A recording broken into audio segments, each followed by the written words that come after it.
दोस्तों नमस्कार। चुनाव जीत जाइए सारे मुद्दे दफन हो जाते हैं।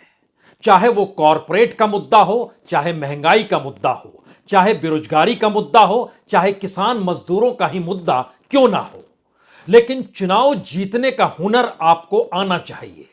और बीजेपी के पास यही वो हुनर है जो हिंदुत्व के आश्रय और प्रधानमंत्री मोदी के चेहरे के आश्रय चलता है। और 2024 तक यही बिसात बिछाने की तैयारी भी है। लेकिन सवाल पहली बार यह हो चला है कि 2 महीने के बाद कर्नाटक में चुनाव होने हैं और कर्नाटक को लेकर प्रधानमंत्री मोदी की सांसें फूलने लगी हैं, धड़कनें बढ़ी हुई है।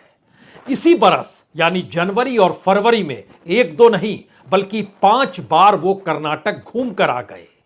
क्या क्या उद्घाटन किया, कहां कहां पहुंचे और किन किन बातों का जिक्र किया, उससे भी ज्यादा महत्वपूर्ण तो यह हो चला है कि दरअसल कर्नाटक को लेकर धड़कनें बढ़ी हुई क्यों है। हर कोई जानता है कि कर्नाटक का मतलब महाराष्ट्र के बाद दूसरे नंबर का पैसे वाला राज्य है, जहां से बड़ी कमाई होती है। और राजनीतिक तौर पर कांग्रेस अगर वहां जीत जाती है तो 2024 को लेकर पॉलिटिकल फंडिंग के लिए उसे इधर उधर भटकना नहीं पड़ेगा।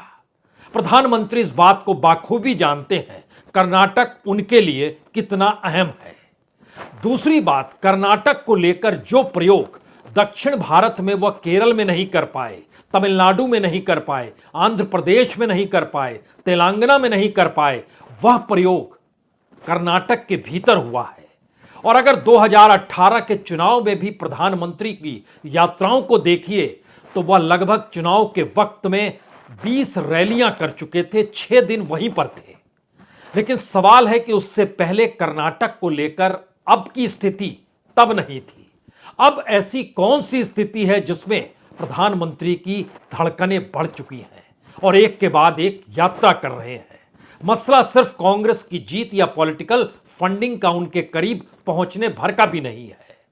दरअसल जिस हिंदुत्व का राग और प्रधानमंत्री चेहरे के आश्रय किसी राज्य में चुनाव लड़ना है, वो राज्य मध्य प्रदेश नहीं हो सकता है, वो राजस्थान नहीं हो सकता है, वो छत्तीसगढ़ नहीं हो सकता है, वह तेलंगाना भी नहीं हो सकता है, वह कर्नाटक ही होगा। क्योंकि कर्नाटक के मुख्यमंत्री बसवराज बोमई ना बीजेपी से आते हैं ना आरएसएस से आते हैं। लेकिन जब येदियुरप्पा को हटाया गया तो उन्हें सामने लाकर मुख्यमंत्री बना दिया गया।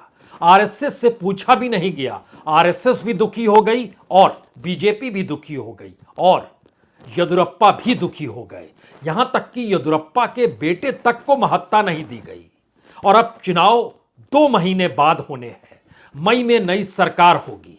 उससे पहले ऐसी बिसात कर्नाटक को लेकर और किसी को नहीं, प्रधानमंत्री मोदी को ही बनानी है। क्योंकि कर्नाटक का रास्ता 2024 की दिशा में बढ़ता हुआ वो रास्ता है जहां पर अगर धड़कनें बढ़ती हुई परिणाम को उलट देंगी तो फिर 2024 को लेकर मोदी सत्ता की उल्टी गिनती शुरू हो जाएगी।